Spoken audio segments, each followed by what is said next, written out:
Destaque Rural Notícias. Patrocínio: Grupo Floss, Manejo e Fisiologia, caminhos para alta produtividade. E BASF, We Create Chemistry. Muito bem, vamos agora trazer então as informações de economia do dia nesta segunda-feira, dia 22 de julho de 2019. Eu quero começar trazendo aqui as informações relacionadas à nova tabela de pisos mínimos de fretes, que hoje teve informação da suspensão desta tabela por parte do ministro da Infraestrutura, Tarcísio Freitas. Essa suspensão que deve vigorar até quarta-feira, quando o ministro vai se reunir então com representantes dos caminhoneiros que ficaram contrariados, com a versão mais recente da tabela. Ele disse a Reuters que estava suspensa então e valeria a antiga. De acordo com a assessoria da pasta, o Ministério encaminhou um ofício à Agência Nacional de Transportes Terrestres pedindo formalmente a suspensão cautelar da nova versão da tabela e deve ocorrer isso ainda nesta segunda-feira com uma reunião extraordinária que vai acontecer na NTT marcada para as 18 horas. Lembrando que essa nossa nova tabela, ela foi divulgada pela NTT no dia 18, na semana passada, na quinta-feira, e ela entrou em vigor no dia 20, que foi no sábado. A NTT diz que não chegou a aplicar qualquer penalidade com base na nova tabela que entrou em vigor no sábado. Então, a reunião desta segunda-feira é para deliberar sobre a decisão do Ministério de suspender a tabela, segundo informou o representante, acrescentando que, por hora, vale o que está publicado. O que está publicado, então, a partir do momento que ter essa suspensão, até quarta-feira, está valendo o que está publicado. Mas é uma questão aí que mexe bastante, com os caminhoneiros, a tabela de frete, porque ela foi definida na semana passada, já estava valendo, e agora ficaria suspensa até quarta-feira para ver qual vai ser a solução que vai ser dada aí pelo governo depois dessa reunião que deve acontecer com os caminhoneiros. Olha, o mercado financeiro está projetando um crescimento maior para a economia, 0,82%. Isso chama atenção porque na semana passada, segundo o Boletim Focus, que foi divulgado na semana passada, a expectativa era de crescimento de 0,81%, mas 20 semanas consecutivas já estava em queda aí essa perspectiva para a PIB. E agora melhorou, foi para 0,82%. Apesar de ser muito pequena essa diferença, é uma perspectiva de aumento ao invés de queda, como estava acontecendo.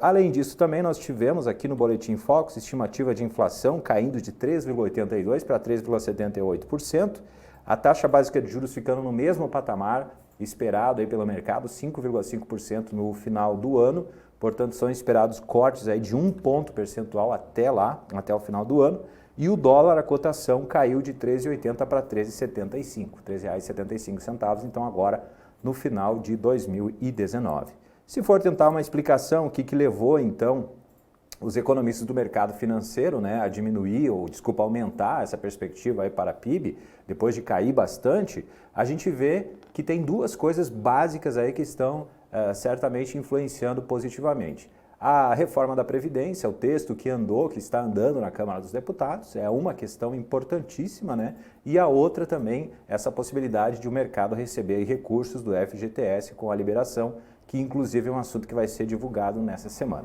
Então são assuntos aí que podem promover alguma reação positiva, digamos assim, do mercado e da economia. Olha, ainda sobre esse assunto, o governo bloqueou 1,440 bilhões de reais do orçamento.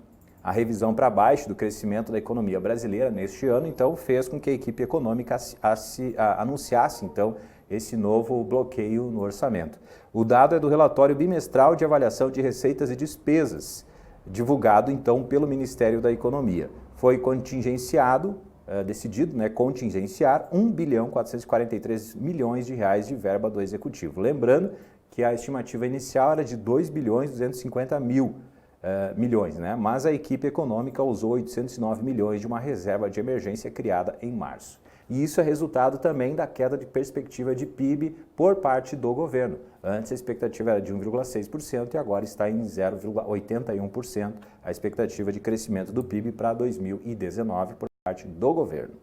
Temos aqui também um dado que saiu hoje, FGV, Fundação Getúlio Vargas, divulgou o Índice de Confiança da Indústria, recuou 1,7 ponto na prévia de julho, na comparação com o número consolidado de junho, chegou a 94 pontos na escala de 0 a 200 pontos, portanto, abaixo ali, né, do otimismo, está em pessimismo. O recuo, segundo a FGV, foi provocado por avaliações dos empresários da indústria em relação ao presente e também ao futuro. O índice da situação atual, que mede o presente, no caso, né, recuou 2,5 pontos, foi para 94,1 pontos, é o menor valor desde outubro de 2018. Índice de expectativas, que mede aí a confiança no futuro, também caiu 0,9 ponto, 93,9 pontos é o total, também, né, sempre abaixo de 100 pontos, que é o índice de confiança, que seria acima de 100 pontos. E o resultado preliminar de julho sinaliza aumento de 0,6 ponto percentual no nível de utilização da capacidade instalada e foi para 75,6, apesar de subir, né, ainda está abaixo dos 100 pontos. Bom, agora vamos ver aí como é que ficou o índice Ibovespa hoje, né? Teve aí uma variação positiva de 0,38%, fechou a 103.844 pontos. Lembrando que o índice Ibovespa hoje, operando em alta, ele operou em alta praticamente durante todo o dia, seguindo o exterior, depois a queda na semana passada da Bolsa Brasileira, né, especialmente na sexta-feira, em meio ao ajuste aí nas declarações do Federal Reserve, que é o Banco Central dos Estados Unidos.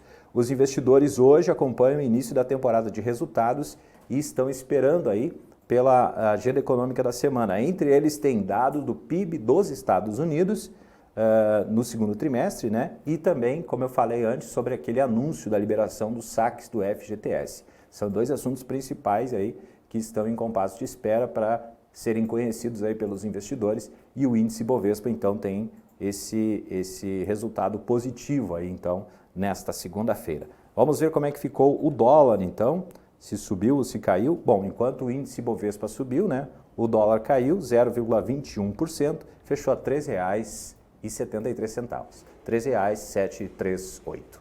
Essas as informações de economia de hoje, então, aqui do Destaque Rural Notícias. Eu volto amanhã. Destaque Rural Notícias. Patrocínio. Grupo Floss, Manejo e Fisiologia, caminhos para alta produtividade. E BASF, We Create Chemistry.